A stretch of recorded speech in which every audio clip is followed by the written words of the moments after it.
Assalamualaikum warahmatullahi wabarakatuh. Halo teman-teman, bertemu lagi bersama saya Siti Fadilah. Saya di sini akan menjelaskan sebuah mata kuliah metode pembelajaran bahasa Arab dengan tema metode aural oral Thoriqah Sam'iyah Syafawiyah dalam pembelajaran bahasa Arab. Adapun pembahasannya ada 5. Yang pertama, latar belakang kemunculan Thoriqah Sam'iyah. Yang kedua, landasan teori Thoriqah Sam'iyah. Yang ketiga, karakteristik Thoriqah Sam'iyah. Yang keempat, tujuan Thoriqah Sam'iyah. Dan yang kelima, implementasi Thoriqah Sam'iyah. Apa sih yang pertama? Yang pertama itu ada latar belakang kemunculan Thoriqah Sam'iyah. Metode Sam'iyah merupakan metode yang paling populer mendominasi pengajaran bahasa sejak tahun 1950 hingga 1970. Metode ini juga merupakan hasil adopsi yang dilakukan oleh para ahli bahasa terhadap aliran aural oral approach. Metode ini juga mencerminkan pertemuan antara teori behaviorisme dalam psikologi dengan teori struktural dalam linguistik.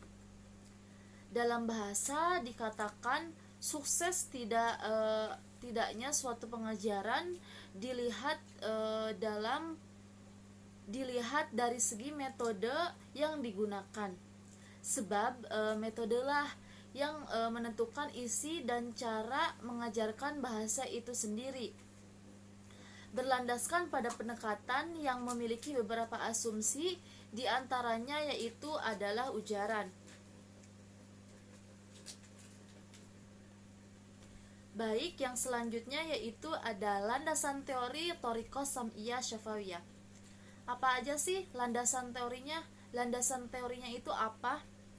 Metode ini memandang bahasa sepanjang seperakat simbol fonetik, sistem yang morfologis dan gramatikal yang dihubungkan oleh strukturalisme formal yang dikuasai oleh penutur asli untuk mencapai komunikasi di antara mereka. Mereka ini juga menganggap bahasa sebagai aspek lisan dan menulis adalah aspek sekunder, serta setiap bahasa memiliki kekhasannya tersendiri. Yang selanjutnya yaitu tentang karakteristik Thoriqah Sam'iyah Syafawiyah. Ada apa aja sih tentang karakteristik Thoriqah Sam'iyah itu? Yang pertama, tujuan pengajarannya adalah penguasaan 4 keterampilan berbahasa secara seimbang. Yang selanjutnya, urutan penyajiannya adalah menyimak dan berbicara, baru kemudian membaca dan menulis.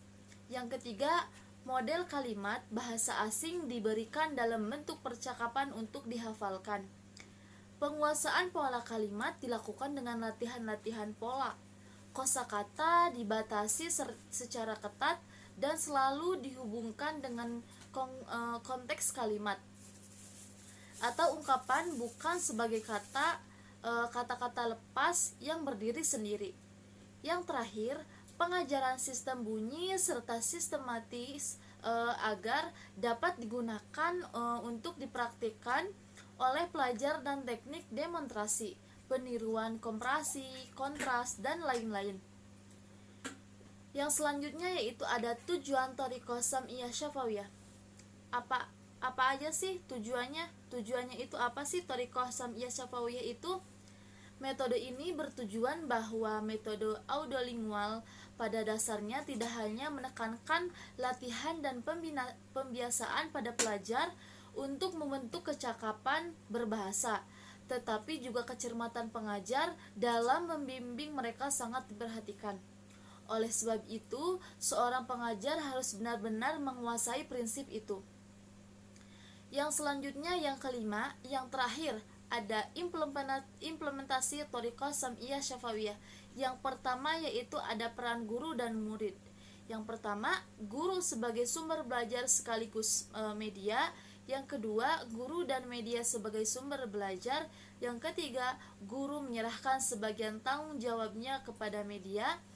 Media satu-satunya sumber belajar. Yang kedua, peran bahan ajar sebagai salah satu media sumber bahan belajar. Bagaimana? Apakah dapat dipahami? Mungkin cukup sekian penjelasan dari saya. Kurang dan lebihnya mohon maaf. Sampai bertemu di lain kesempatan. Wassalamualaikum warahmatullahi wabarakatuh.